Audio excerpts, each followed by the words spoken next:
I'm sorry, Tommy. How you doing? Yeah, good, thanks. You? Yeah, not too bad. I think I might have cracked it in terms of multi-streaming, although nice. Still not yet on Clubhouse, where we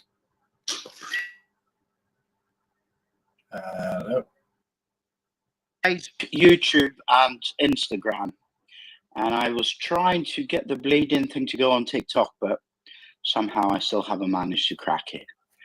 So let's see how that goes. We are 3 minutes late, unfortunately, and I'm really sorry about that. Ready to go? Yep. Good man. Let's do this. Good afternoon, good morning, good evening, wherever you are. Thank you very much for tuning in. This is Startup Fundraising Q&A. It's our 114th session. We've been doing these for over 3 years, where we've had over 260,000 people tune in, as we've helped over 1,500 founders across 500 Q&A sessions. We currently do 4 of those per week, and they are Monday's Talent, Tuesday's Product and Tech, Wednesday's Growth, and Thursdays, as you can see today, Fundraising. They're all from 12 to 1 p.m. And it's our way of trying to help founders go from startup to scale up with on-demand, tailored advice that works. And the way we do that is by inviting brilliant people like Tommy here today and his fellow panelists who've got a startup track record, whether it is on fundraising like today or perhaps any of the other topics that we cover. The idea is quite simple. If you're a founder in the room, all you have to do is raise your hand. We'll bring you up on stage, introduce yourself, and then fire away with your questions. There are no right or wrong questions, and there's no need to be shy. For example, today, your questions could be on anything to do with fundraising, and that could be from should you fundraise? Where should you go to? Should it be an angel or crowdfunding or a VC or a loan? Or perhaps, how do you decide whether the right amount is available out there? Or how do you decide what is the right amount for you? Or perhaps, how do you do your pitch deck or reach out to investors and all that jazz? You see, unfortunately, over 90% of startups fail. And the top 3 reasons for that are 1, market fit, 2, running out of money, and 3, not having the right people. And that's what we're here today for. We're here to address the number 2 reason why startups fail. We're going to go through some quick introductions and then open it for questions from the audience. As you can see, if you're on LinkedIn, we need all the help we can get since we've made our move from Clubhouse to LinkedIn. It will take a while to get back to the numbers we had. So please do feel free to share this with your connections and network. The more the merrier, and you'll be adding value to them as well as yourself. On the other hand, if you are tuning in, and I believe we are now simultaneously live here on LinkedIn, but also streaming to Facebook, Instagram, and YouTube. Unfortunately, those 3 are not monitored, so we cannot see whatever comments you're making in terms of your questions. If you do want to ask a question and want our help, please do jump over to LinkedIn and just search for Startup to Scale Up Club, and you will come across our session here live. And that way you can raise your hand and we'll bring you up on stage. Now, let's do some quick introductions and then we'll open it for questions. My name's Anton Cole. I'm an Albanian in London who's worked quite a bit with startups. I've had a few startups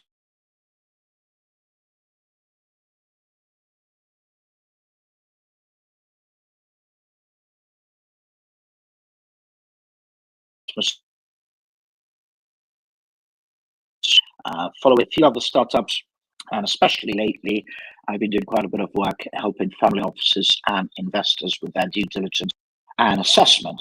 I am now quite focused on the Startup to Scale Up Club, so unfortunately, not as much time as I would like for those other bits that I do.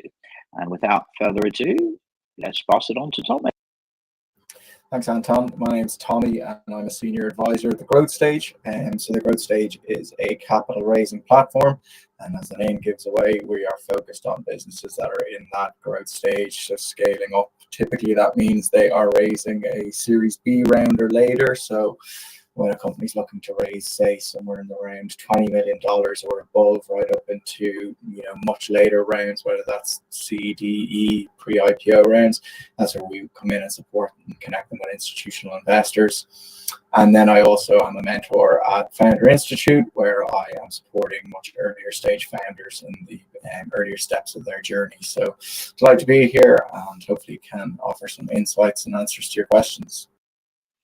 Well, thank you very much for that, Tommy. Tommy, I've often asked this, but perhaps you wouldn't mind, since there's only you today, going into a bit more detail in terms of what you've seen out there, and perhaps what are the biggest do's and don'ts that founders need to be aware of when it comes to early stage fundraising. Would that be okay? Yeah, sure. I think, it's one of the things we probably talk about quite a bit on here, just given the audience tends to be earlier stage founders. And there seems to be a kind of a view, I guess there's a lot of publicity around the tech and startup ecosystem about raising venture capital funds, and founders think that that's what you're supposed to do at the early stages, but it's not necessarily true. So what's really important is the start, and in those early stages, to understand if you have a business, if you have an idea that really is venture backable. And what that really means is venture capital funds, they survive on the power law. So say a fund will invest in, 30 to 50 businesses, a very small percentage of those will return the fund. So whether that's 10 to 20% of those investments. So really, out of 50 businesses, they're looking for 5 of those to really be the ones that return the fund. So that means that they need to, have outcomes that can be monumental returns. So 10, 20, 30x multiples of what they invest. So that means they're really looking for businesses that have the potential to become unicorns. So is the market opportunity out there? So you may have a good idea and it may be worth pursuing, but you just need to understand, is this a business that can be worth, a few million or a couple of tens of millions? And is that really something a fund that is looking for that return can invest in? If that business can only have that opportunity, it's a great business for you, but venture capital is not the right route to go. So just trying to make sure you understand, spend a bit of time, researching the market opportunity for your idea, and learning a bit more about venture capital and what the investors are looking for, because there's no point in wasting your time putting together a really great pitch deck for venture capital investors and wasting your time trying to connect and send that out there, and they just, they'll look at a few slides and they won't even reply to you. So you'll waste a lot of your own time doing that. So really understanding what your business is. But at the early stages, even businesses that maybe wouldn't be classified as venture backable can still be attractive opportunities to angel investors. So angel investors, can be much happier to make 2-3 times their money in investments. So, it's not as much of an issue for them, especially if they're getting in very early. And they also capitalize things in the UK like EIS, so they get tax breaks, which adds to that return amount as well. So just thinking a bit more about your business, what the real market opportunity is, and, don't waste your time going after venture capital if you don't have a venture backable business.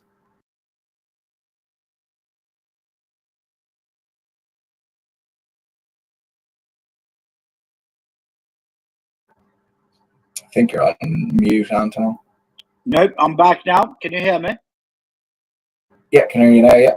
Yep, that is some brilliant stuff, man. Thank you very much for that. I really appreciate it. And whilst you were dropping those gems, I was also sharing this with a few other platforms, and I'd appreciate it if the others here wouldn't mind doing the same. What we're going to do now is go through some questions that were sent in to us, if that's okay, Tommy, and that way perhaps the people in the audience might want to get ready with their questions if they have any that they might need some clarity. So this is okay, that's interesting. We'll go with this first, since we answered the pros and club. Okay, how do I handle corporate venture fundraising? Okay, she's based in London. about to launch that's cool. She wants to launch an API building studio, and she says that she's heard in one of our sessions when we used to be on Clubhouse that we suggested to somebody to go and raise corporate venture fundraising from the beginning, because they didn't have money to build what they needed to build. And one of our panelists advised to find a business that would be willing to help you with that. And in a way, that would be corporate fundraising, but they may want certain exclusivity. So her question again is, how do I handle corporate venture fundraising? And is this the best thing for somebody like myself? Any thoughts on that, Tommy?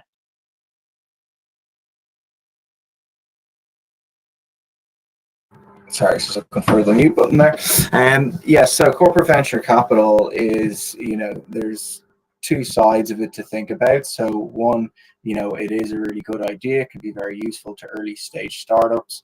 One of the reasons for that is what they bring to the table. So they look at, the investment proposition differently to a traditional venture capital fund, which is looking for, purely financial returns.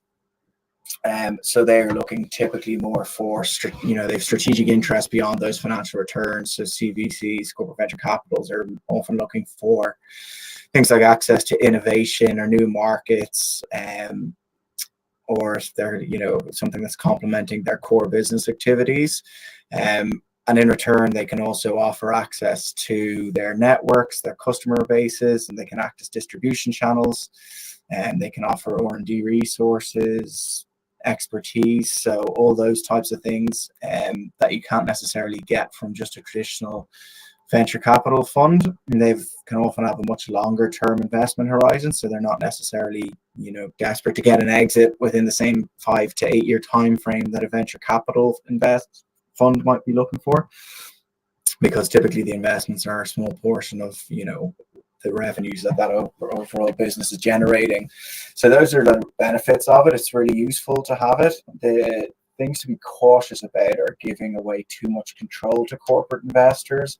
So making sure you're getting legal advice with that, and that you balance with other investors. So if you do have a corporate venture capital coming on board, you want to try and have other investors in that round, whether it be angels, other traditional VC funds, a combination of both, and making sure there's a balance of control on your board, so you're not giving up too much control. And then the other thing is just making sure with that legal advice that you're going through the term sheet to see what they're asking for in terms of access to your IP, because you don't want to necessarily give up, access to anything super sensitive to a corporate VC that could in turn, rip off your business rather than eventually buying it or paying for your service. So, most corporate venture capital funds aren't out there to do that stuff, because it creates all sorts of other issues for them publicly. But you still need to be wary of it, and you do need to get proper legal advice when taking on a corporate venture capital fund. Well, thank you very much for that, Tommy. What we're going to do now is go through some more questions, I guess, that were sent in to us. For those of you that are listening on YouTube or Facebook, in order to ask a question live, you would need to join us here on LinkedIn audio, because unfortunately, we are unable right now to monitor we're unable to monitor the comments that you leave in our sessions there. So all you have to do is just go onto LinkedIn and search for Startup to Scale Up Club. We are going to be here for the next 43 minutes or so. I would appreciate it if you wouldn't mind sharing this room as well if you're on LinkedIn. Tommy, there's somebody who's asked, how do I choose the right investor for my company? We've just launched our website, and we will soon go live in the next few weeks with our app as well, and we want to basically revolutionize the world of comparisons, and we want to start with one product at a time. Initially, we're going to start with universities and courses, which initially will be more of a review product, and then later on we'll find ways, hopefully with AI. So how do I choose the right investors for my company? What would you do if you were in their shoes in this business?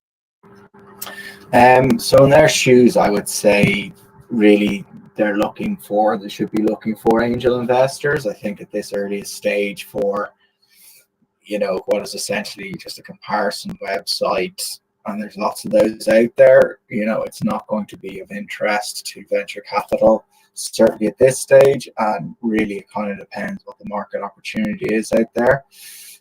So definitely angels is who you should be looking for, and you should be looking for strategic angels, so not just capital, but thinking about what's going to be essential to growing that business, and getting through the first couple of years and ramping up growth. So what do you actually need from a strategic standpoint in terms of distribution? I guess is probably going to be mostly marketing, so it's going to be really expensive, the marketing spend, to grow that business. If you're looking for consumers to come on and use it for comparison, but anyone that can help you strategically in that space in terms of thinking or has built a similar business will be really important. I just think until that business is established and has proven it's got partners and customers, and I'm assuming they're going to want to sell some sort of products on there at some stage to drive revenue, rather than just hoping they'll get traffic on there and sell ads. It's going to be tough, and it's nothing revolutionary or new about comparison websites. And I'd say the other thing to think about as well is broad comparison websites can be difficult. It's hard to market them. It's easier to market a niche. So it'll probably work, hopefully work well for them to start comparing universities. But also thinking about, what the competition is out there. People do compare universities already. They use, whether it's FT rankings or the Economist rankings, whoever it is, for business schools. So trying to look at what they do and see what you can do that's different and that's unique. So I would say it's a tough business they're entering in. It'll probably be relatively tough to raise capital at the very beginning until there's some real traction and you're proving that you have people at least coming on and using the comparison tool. So definitely say it's going to be angels, but even within that, it's going to be probably quite a small audience initially of angels that'll be interested. Thank you very much for that, Tommy. That's quite useful in terms of how not just the investment side, but also those first steps in terms of their product fits, really, or market fits. Okay, quick reset of the room, and then we'll go on to the next question. This is Startup Fundraising Q&A. It's our 114th session.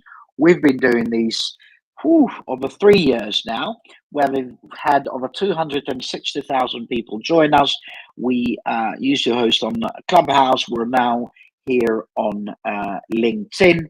And by the way, for those of you that have tuned in either via YouTube or Facebook, please be aware that we're unable to monitor your comments there. So if you do have any questions for us and you want to get some advice, please do join live here on LinkedIn. So all you need to do really is to come onto LinkedIn and search for Startup to Scale Up Club, and there you'll be able to find our live session, and also obviously you'll be able to come on stage and ask us questions.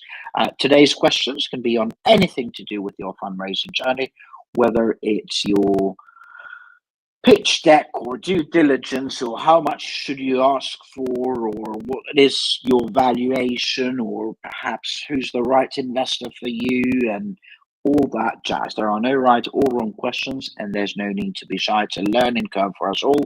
Would also appreciate it if you wouldn't mind sharing this with your other social media platforms. And if you are here in the audience, please feel free to raise your hand. We'll bring you up on stage, introduce yourself, and then fire away with any questions you may have. We are only going to be here now for the next 38 minutes, so please don't leave it for too late. Now, here's a question, Tommy. How long should my pitch deck be?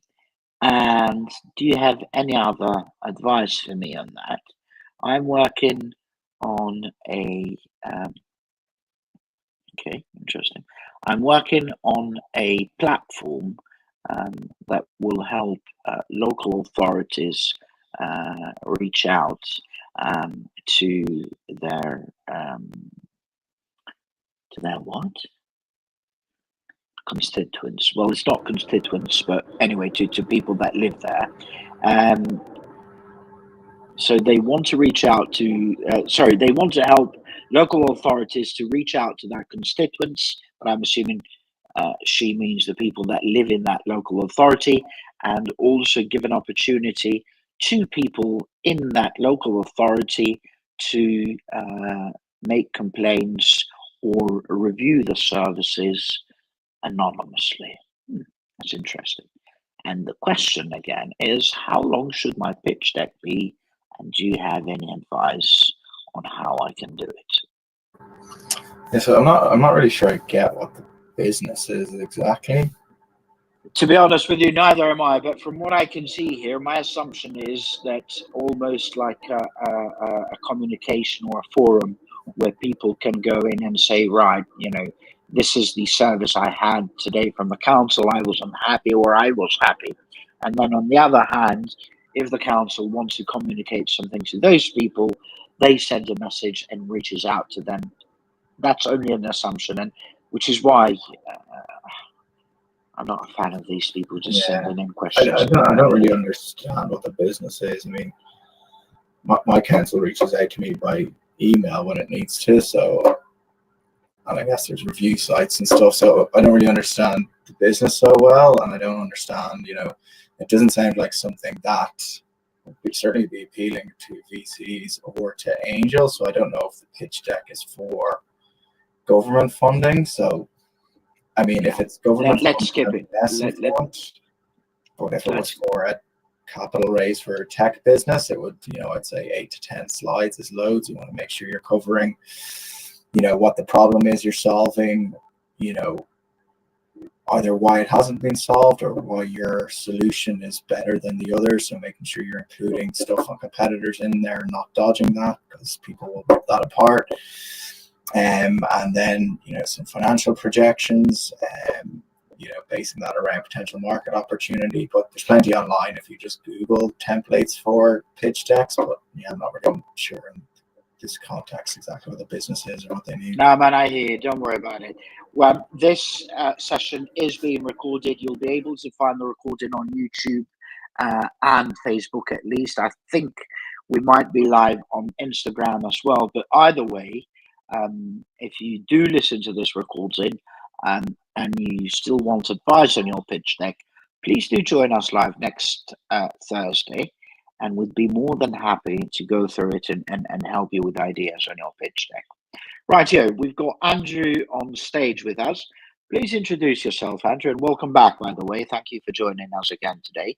Introduce yourself and fire away with whatever you have for us today. Hi, Anton. Thanks for having me back 2 days in a row. Yeah. So, hi, Tommy, as well. My name is Andrew, and I'm the CEO of a company called 𝗦𝘂𝗍𝗶, and we're pre-seed, pretty much idea stage, pre-MVP, pre-revenue, pre-everything, essentially. But we've got a very good idea. It's a new process for funding medical education. It's got traction from board members at pharma companies and presidents of American associations with 160,000 physician members. And so there's traction in that regard. I've had 6 investor meetings. I've got an investor meeting tomorrow to talk about fundraising. And the first time I met these investors in the pitch deck, what I did is I costed things a little bit differently. I put in basically what I'd like to have. And it was about 8.5 million. And obviously that's That's way above the average pre-seed. I think the average pre-seed funding was about 1.4 million this year. I got that statistic from Cruz. I don't know if you know Cruz with a K, accounting firm.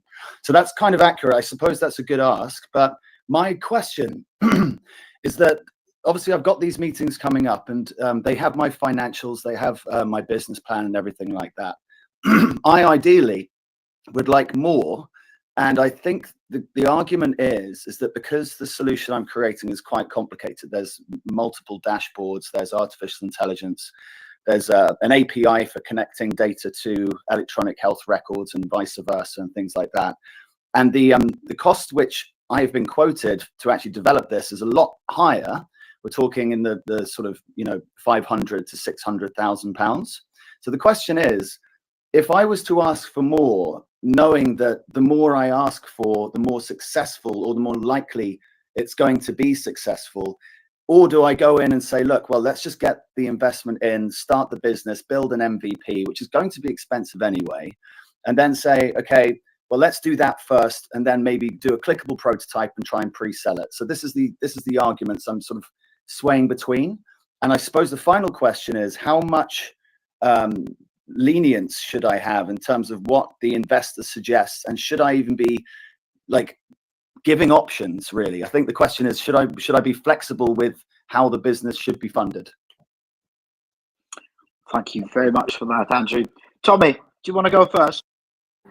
Yeah, sure. So thanks for that, Andrew. Sounds interesting. Just like to unpick a little bit, the business itself when it comes to funding medical research, is this going to be like a marketplace where there's going to be people on one side that offer funding, whether it's through equity or debt, and the other side are the people that are looking for capital to support their medical research? So yeah, the market itself, it's called independent medical education. It's an 11 billion pound a year market.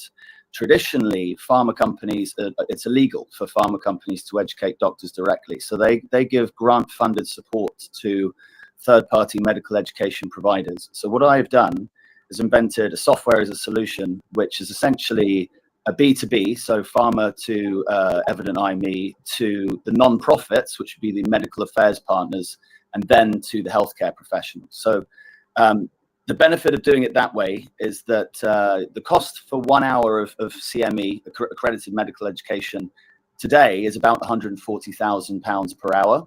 With my solution, it's £14,000 per hour. So it can save pharma 90% of their costs, but also it improves the analytics. So the educational outcomes metrics is better with my solution as well. So that's pretty much the idea.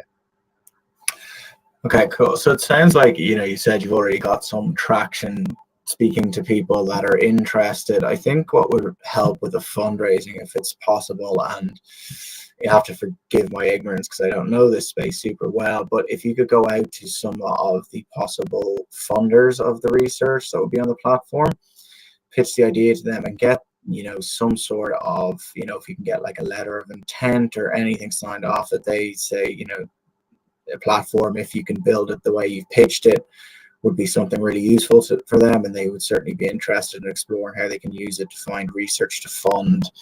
I think that would help you with investors, if, you know, because with these types of platforms, there's always, you know, the easy side is the people that want to come on and get money. So, you know, the people trying to get their research funded, like, they know you'll be able to go and fill that side of the market. What will always be the point of question is, are you filling a real genuine demand or need out there on the side of the funders, or is it just kind of you're hoping that'll be the case if you build it? So if you can, you know, get traction and some letters of intent on that side of it, that'll strengthen your position when you go out and pitch.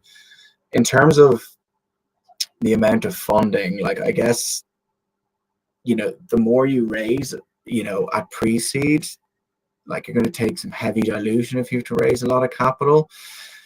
So I would say, I know, like, you're thinking, oh, if I raise more, I can build it fully. But, you know, no matter how many conversations and how much research you do, you know, with startups, it's always a way that whatever you think the product roadmap and the path looks like, it almost never actually unfolds that way. It pivots, and you'll start to see it as you start to roll out MVP and then version 2 and version 3. And each version will be informed by what's been happening, what the users have been doing on the platform. So I think it would be, you know, maybe not even necessarily all that wise from your standpoint to go and raise a load of money and try and build what you think is the fully functioning version of it. And then you're not just built an MVP, you've built what you think is the whole thing, is the final product, and then it turns out it's not really working or being used exactly how you imagined, and you spent all this money, and then it's really hard to pivot because you need to, you know, change a lot, and you need to go and raise again, and it's damaging. Like, I would say, you know, you want to think of what an MVP looks like. You know, maybe it's a little more than a typical prototype, but I think you need to build something that's functional enough that you can test it and get it using with a small group of users first, and then get informed from that, and then raise again, go and raise your seed round, and you'll have a better valuation, and you can raise more money, and you know what to build then. You know what version 2, version 3 needs to look like. I just think it's, whether you can do it or not is one question. It's just, it could be really highly risky going and raising like $8 million and trying to build what you think is what the market wants, when at the moment all you are going off it is some conversations you've had. It's not really user testing. No, thank you, Tommy. Everything you said is absolutely pretty much on par with what I was thinking anyway. So that's really good. That's really useful. You've given me the ammunition to sort of, like, you know, walk into the meeting and know what I'm thinking. So yeah, and I think you can go in with like a plan, not that you know, and flexibility can be dangerous, but say, look, I'm going to raise, you know, X amount for pre-seed, that gets my MVP. Once I have that out there and testing, I'm, you know, pretty sure I'm going to be back to you in 12 months time, 18 months time, and I'm, you know, if things go well, I'm going to be looking to raise another $5 to $10 million seed round or whatever it is. You know, if I hit these markers, and once I'm informed, and just be like, okay, I'm going to raise this now, but I'm coming back for more. And the investors will then know that, you know, they have to really believe in this, because if they know you're going to come back and raise again in 12 months, you know, then they have to decide, okay, do I think this is a good enough idea, and this person will need money again? And if they don't get it in 12 months, then it's a zero and I lose my money. So you're not offering them flexibility or to kind of mess you around with what they put in now, but they're very, you know, you make it very clear for them that you will need more money for this if it works, so you will be back again. So that'll give them a clear understanding of what you're going to really need to build the full version over time. No, that makes perfect sense. Yeah. Thank you very much, Tommy. Andrew, I'll give you my quick 2 pence now. One of the earliest things I've learned about fundraising is that it is a bit like dating. You go to a first date, and the main aim of a first date is, would you like to tell me?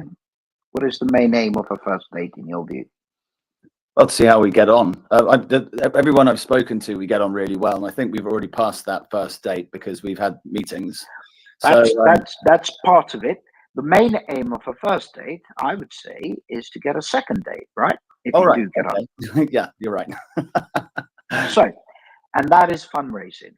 You always need to look at it from the point of view as to, okay, I'm going to get this much because it needs to take me to the next stage, not because it will solve all of my problems or make my company a unicorn or a superstar. No, none of that.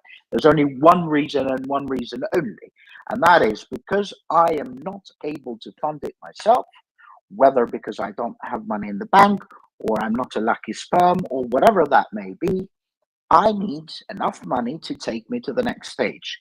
And that is something you need to decide as the visionary behind this idea. If you are in a lucky position that you are having these meetings, then that's brilliant. But another thing I would be quite cautious is there's a lot of VCs out there who are sitting on what they call dry powder, and they're talking to people, but actually do not end up investing, even if you have the best idea in the world.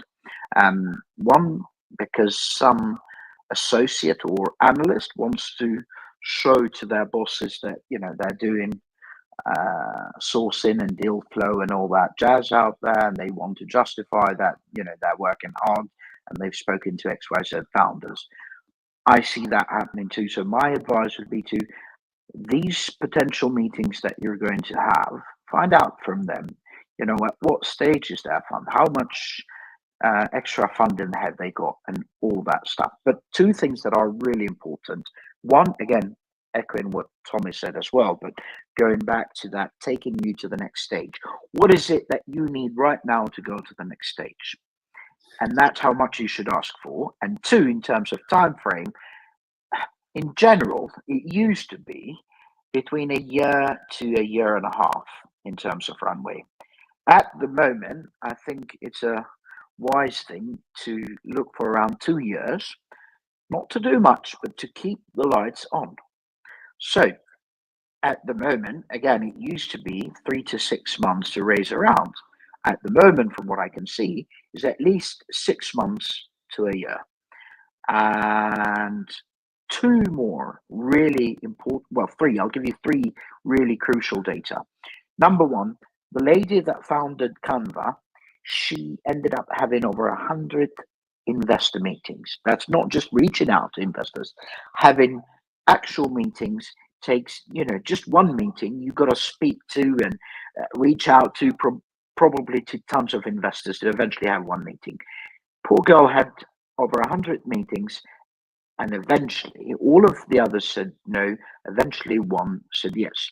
Number two, I was at an event recently, and there was this British Ukrainian founder.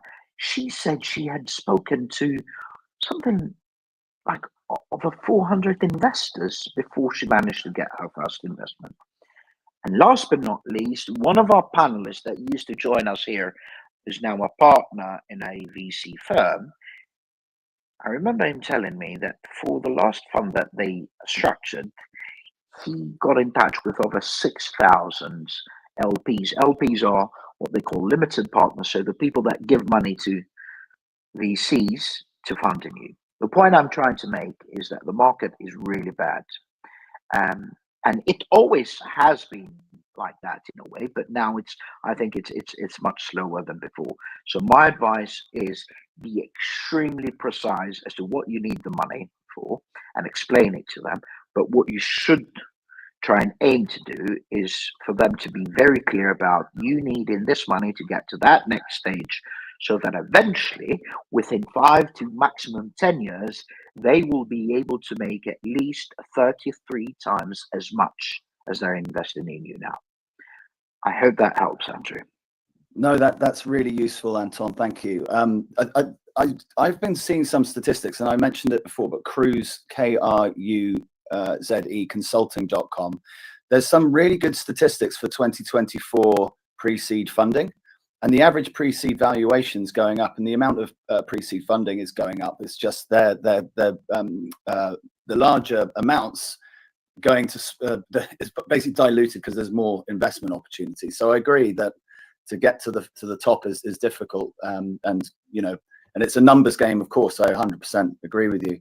The thing is, and this, I suppose, is another question. I know Mohammed's just joined, and he's probably got a question that's waiting. But I'm actually meeting with an angel investor who is also part of a venture capitalist VC, and she essentially said whatever she puts in is matched by the VC. So is there anything to worry about there, or is that sort of common?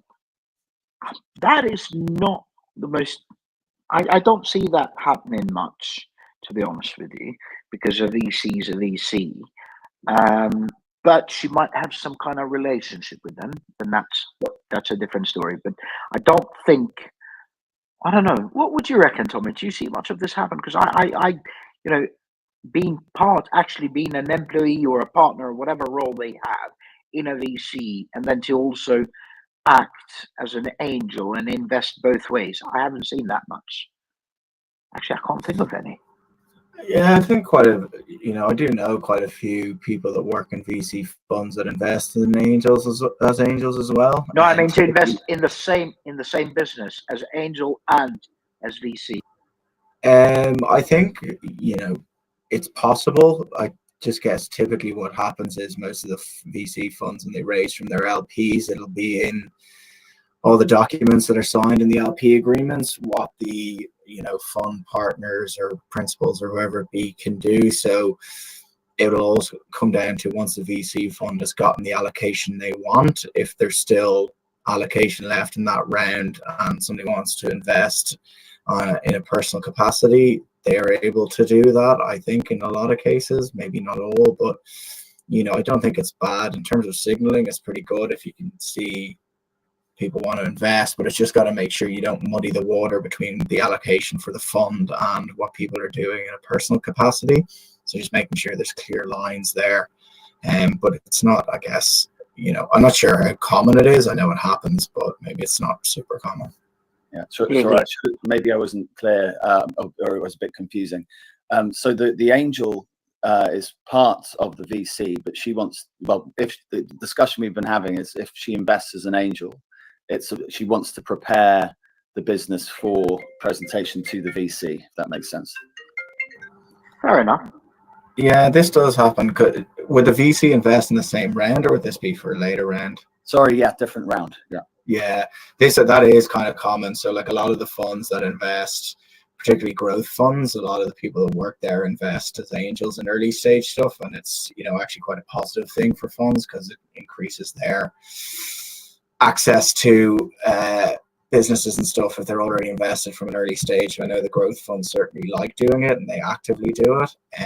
I even know some growth funds, I won't name them because I don't know how publicly they advertise it, but they actually have kind of lesser advertised funds for investing in pre-seed, where it's a co-investment fund where they don't do a lot of sourcing, but they work with angels and they'll write checks alongside angels just to make sure they're getting, building relationships with early stage startups, even though they mightn't invest in them until Series B if they get there. So they do actively have even some of these kind of, I don't know if you want to call them shadow or dark funds, that they wouldn't publicize in their website, but they do kind of fund some early stage stuff. So yeah, that's pretty common. That's right. Thank you, Tommy. Thank you, Anton. Sorry, I got disconnected there, but I think that's all right, Andrew. You're very welcome. And by the way, I think I might have mentioned yesterday, but I still think personally, seeing what you've described about what you're doing, which is a brilliant thing, and I think it has potential.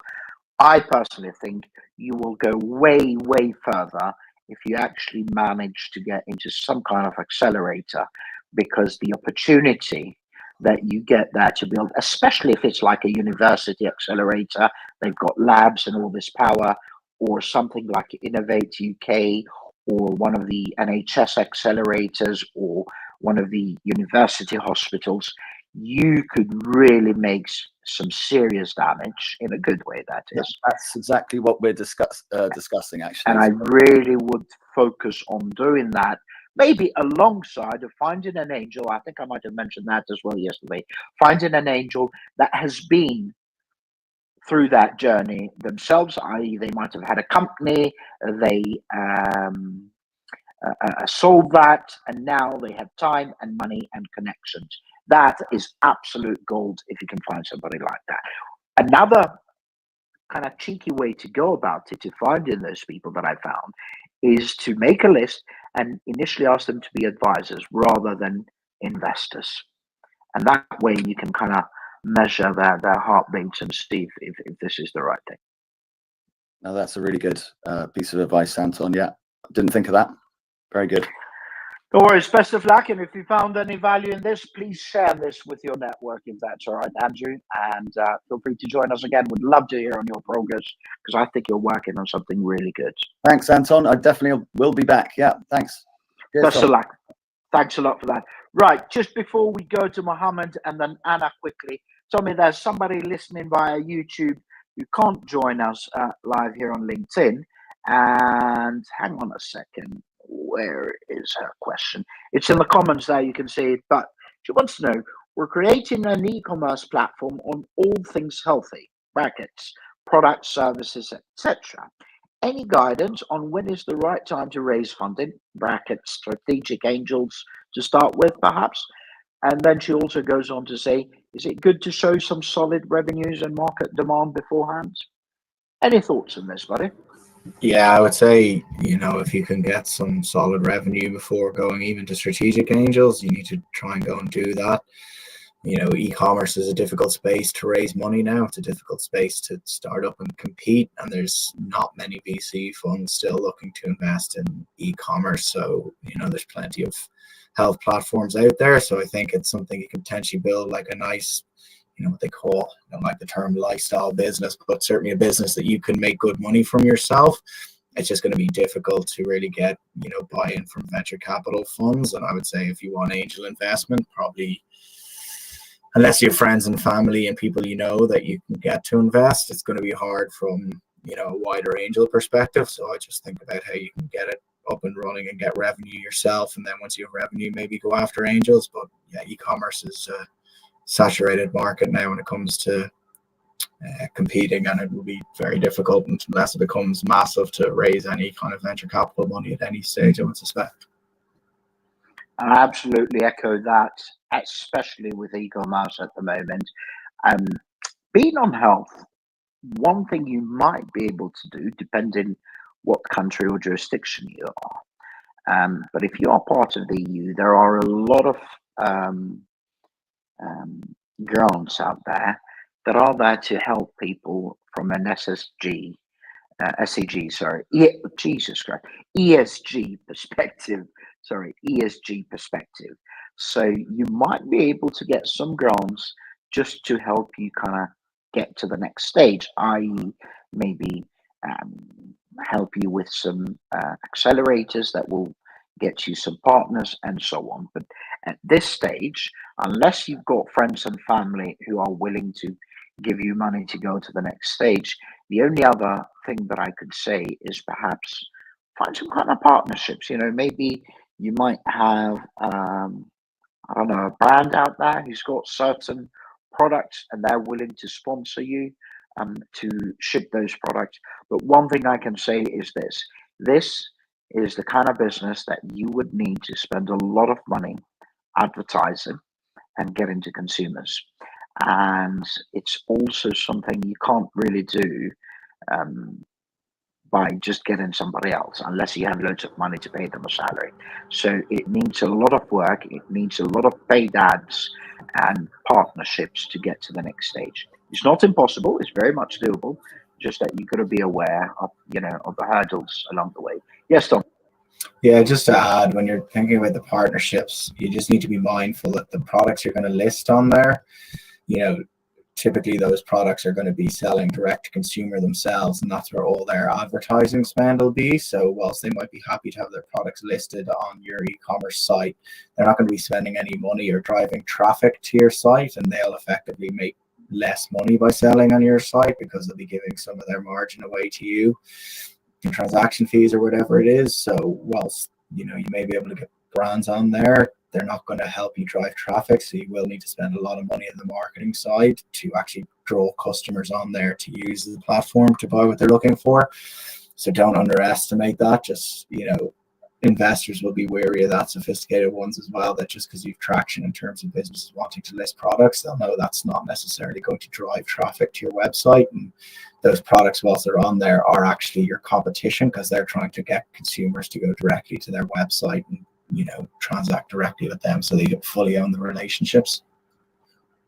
That's a brilliant point. And one last thing on that before we go to questions from Mohammed and Anna is that if you can find a way to attract the vendors, not the people buying, but to attract the vendors who already have a window somewhere else, whether that is a physical shop somewhere or perhaps a platform somewhere else online, and make it more lucrative, more beneficial, and more attractive for them to come to you, and even drive people from those other places to come to your site, you are in a much better position because they will also find a way to reach out to their clients and say, look, you want to buy my product? You don't need to come to my physical shop or to go on to Shopify or God knows where. Go to this platform and you'll find my products. One of the things you'll need to do there, I suspect, is to do it completely free on top of whatever other benefit you can add that they otherwise don't have. And with that, we have 8 minutes to answer 2 questions. Mohammed, fire away, and then we'll go to Anna, please.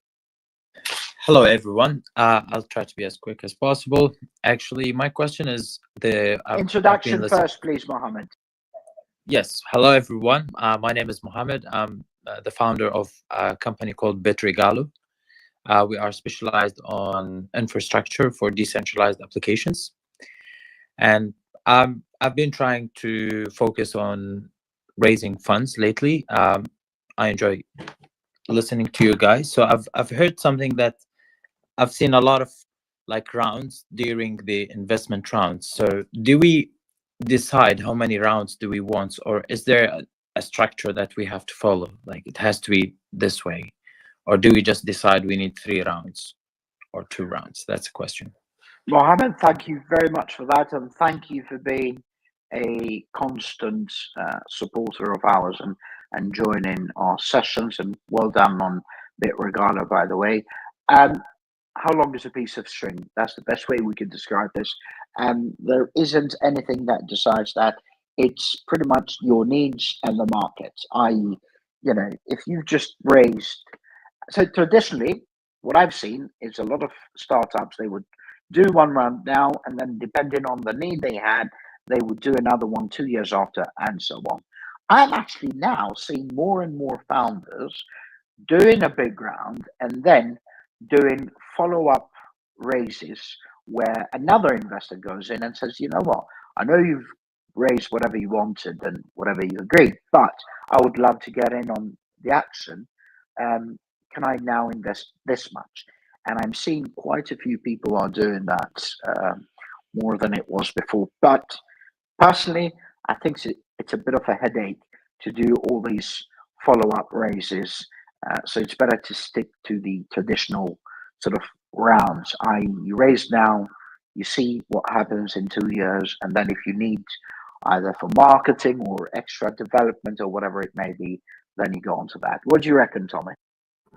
Yeah, I think in answer to the first part of the question, certainly there's absolutely no determining how many rounds there'll be at this stage. I guess to come back to what I said to Andrew, you know, if you do know that you'll need to raise at least 1 more round when you're going out there, usually you kind of will have an idea of that when you're going out to raise. You can say, look, there'll be at least 1 more round, you know, unclear going forward, but this will all come down to what your projections are, how quickly you're cash flow positive, you're able to pump money back in and grow the business. So it'll be unique to you, but like you can't really forecast the whole way out unless you think 1 more round is all you'll need.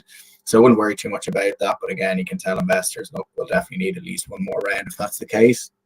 And in terms of how it works and the, you know, the other part of your question, like if you've managed to bootstrap your business in the early part, and you know, typically a pre-seed round is up to, call it $1 million. In some cases, maybe it goes higher, up to $2 million. If you're already past, you know, product market fit, the MVP's out there, and you've managed to bootstrap and say now you're looking to raise kind of $3, $4, $5 million, then you're kind of more into seed round territory. So, you know, you don't, just because it's your first round, you don't call it pre-seed, you just call it a seed round, and you know, you're bootstrapped. Similarly, if you're at a stage where you're raising maybe 10 million for the first time, you just go out, it's a Series A, that's it, you were bootstrapped to Series A. So, you know, that doesn't really matter too much either. You just kind of, you know, whatever the market calls around, they call it. There's no, you know, there's general principles around what the rounds, you know, entail in terms of raises. But yeah, if you bootstrap up until, you know, your first raise and it's kind of beyond what a pre-seed would be, then you just call it seed or whatever the relevant round size is. Well, thank you very much, Tommy. Actually, that's answer my question directly. Like, if I'm having an MVP and clients and stuff like that, I don't have to go like starting from seed and then, so I just call it whatever I am. Thank you very much, guys. That was very helpful. Thank you very much, Mohammed. Anna, we've got 4 minutes to help you. Thank you very much. Hi, Thank you for everyone. joining. My name is Anna Lemires. I've got a startup that is to educate young athletes with life skills. So preparing them if they don't make it as at the moment as a footballer. So educating them with finance, with you know, their emotional well-being and different areas that we have. I'm looking at applying for grants at the moment. I wanted to know your take on it. I am not, my background's education. I'm not very familiar. Not recently, I was doing a course on B2B and B2C, so I didn't even know what that was. So I'm quite new to the business world, but I've heard about the grants now, and I wanted to know your take on the grants, how to go about, and yes, that's mainly my question. Thank you very much, Anna. Tommy, do you want to go first? Unfortunately, the type of grants you're looking for, not my area of expertise, but it sounds like a great business you're starting and really useful for a lot of people. What I do know is if you look at your local council, a lot of them offer grants, like my council in Southwark, I think, offer grants for these types of businesses that are kind of community beneficial. So if you're supporting people in the local community, upskilling them, some of the councils will have grants available directly through their website. So it will just be a case of doing a bit of research, but definitely UK Gov and council websites and things like that. And then what I'd look at as well is, I think it's SBRC, as in the City of London, the Small Business Research and Enterprise Centre. So that's SBREC. So if you look that up, they have lots of resources to support founders like yourselves at the very earliest stages. And they actually have things, certain tools that you can go in and use in computers there where they pay the subscriptions, and they do seminars and things like that.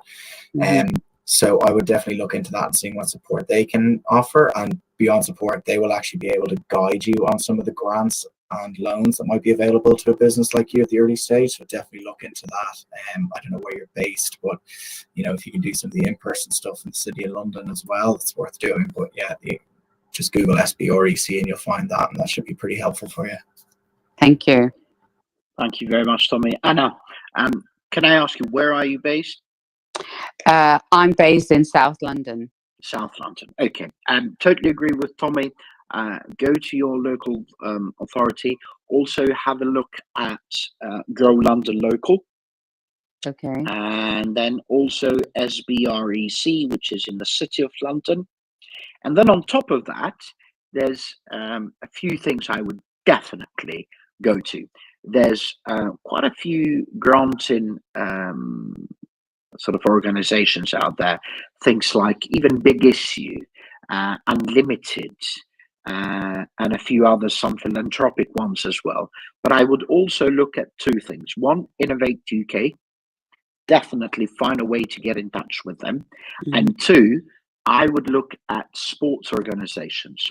A lot of these sports organizations would be keen to be seen doing the right thing, because it's also a good opportunity for them to get in touch with potential sports people. So, and most of those have innovation labs in-house, like, I don't know, just for argument's sake, Chelsea, Arsenal, Tottenham, I think, has as well. So most of them have got those provisions. And I would make a list of all of them, reach out either here on LinkedIn or call them up or whatever it is, and see what happens. Another thing worth doing is looking for partnerships. There's a business, oh my God, I think it's called Bowlers. They, oh Christ, I need to find, if you message me, I'll try and think of the name. They do a lot of work, so they get brands kind of to go and meet fans and vice versa, football fans, that is. So something worth kind of looking into with these kind of partnerships. But I would definitely follow in your local authorities. So these three that we mentioned, Grow London Local, your council, and also the City of London. I would look at the Innovate UK as well as football clubs or sports clubs, but might be a good idea to start with football clubs. And even things like Nike and Adidas and all these, they have their own philanthropic sides and innovation labs. Definitely worth looking into. One thing to bear in mind, though, is that in terms of them investing in you so that they can make their money back, they may not be as keen on businesses that require labor. So normally investors, they want to invest in you, and whatever they invest, they want to make back, I don't know, 30 times X, for example, within 5 to 10 years. And if it's labor incentive, then it's not that easy, right? But if it's something that can be scaled with technology, just for argument's sake, like I don't know, a virtual reality course that would help with their well-being or whatever, then that's easy because you don't need to be there. That can be taken whilst you're asleep, right? So if you can find those within your product features, then I think there's something there. But definitely, I would look at those, and I hope that helps. Thank you. You're very welcome, and please do come and tell us on your progress. We'd love to hear on it. Thank you. I could add to that as well. I know you're focused on footballers at the moment, but it may also be worth considering some of the rugby union clubs as well. So like a lot of the Premiership rugby union clubs are they've asked academies. They've asked to, actually we were asked to expand to NBA and to rugby, but we're not quite ready. We want to do one sport right and then expand. So we don't want to just try different things. And I mean, most of us work in football, so that's why we started in football. So but yes, rugby, they did say that it was a good thing for them as well. So actually this can apply to a lot of other sports, really. Yeah, the only reason I suggest is just you might find the top clubs in the English Premiership rugby a bit more approachable than the football ones. But I guess if you've worked in football, maybe you have some contacts there anyway. So that's all I was suggesting as well. Okay, thank you.